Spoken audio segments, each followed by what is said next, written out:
Nag-inspeksyon si Pangulong Ferdinand R. Marcos Jr. sa bagong bukas na Airport New Clark City Access Road na inasang makakatulong para mapabilis ang paghahatid ng mga produkto at serbisyo na mahalaga upang mas maraming negosyante pa ang maengganyo mamuhunan sa bansa. Ang detalye sa report ni Kenneth Pasyente. Naniniwala si Pangulong Ferdinand R. Marcos Jr. na malaki ang potensyal ng New Clark City sa Pampanga bilang alternatibong investment hub sa bansa. Sinabi ito ng Pangulo kasabay ng inspeksyon sa Airport New Clark City Access Road o ANAR. Ayon sa Pangulo, magbibigay daan ng infrastruktura para mapalakas pa ang Clark bilang investment at tourist destination. Patunay din anya ito para ipakita sa mga potential investor na committed ang pamahalaan na magtayo ng world-class na mga infrastruktura na pwedeng maging lugar para sa mga negosyo. This road is much more than just an access road. It is part of our plan to propel Clark as an alternate growth area. It is a red carpet rolled out to those who will partake in all the best things that Clark can offer.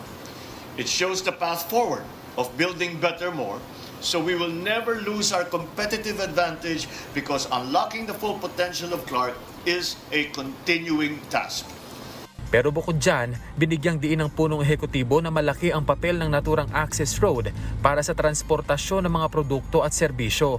Lalo't mapapabilis ng ANAR ang biyahe mula sa ibang lugar sa Clark, maging sa mga karatig probinsya nito patungo sa Clark City ng 20 minutes mula sa dating 1 oras nang walang binabayarang toll fee. In short, the Clark metropolis has what it takes to be a mecca for tourists, a magnet of investments, and a market of goods and services. We must leverage these attributes into higher visitor traffic, attracting more investments that generate better jobs and spur economic activity. Ipinunto pa ni Pangulong Marcos Jr. na bukod sa mga ganitong infrastruktura, tutok din anya ang pamahalaan sa pagpapalakas ng iba pang pasilidad para mapalago ang kanilang future investment. Kasama na riyan ang modernisasyon ng Clark International Airport, gayon din ang rail link sa ilalim ng North-South Commuter Railway Project.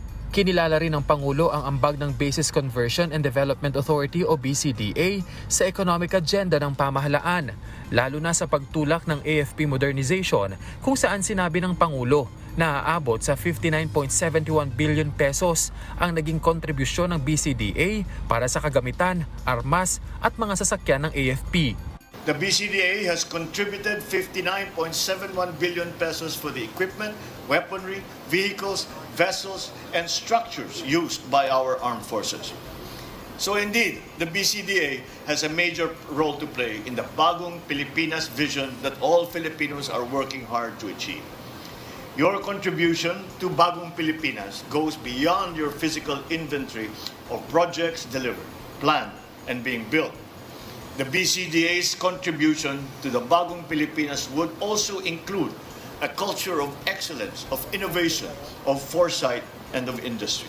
Ang ANAR ay may habang 19.81 kilometers at may 6 na lane. Nagkakahalaga ito ng 8.28 billion pesos at parte ng kontribusyon ng BCDA sa economic agenda ng kasalukuyang administrasyon, partikular sa Build Better More program. Mula rito sa Pampanga, Kenneth Pasyente para sa Pambansang TV sa Bagong Pilipinas.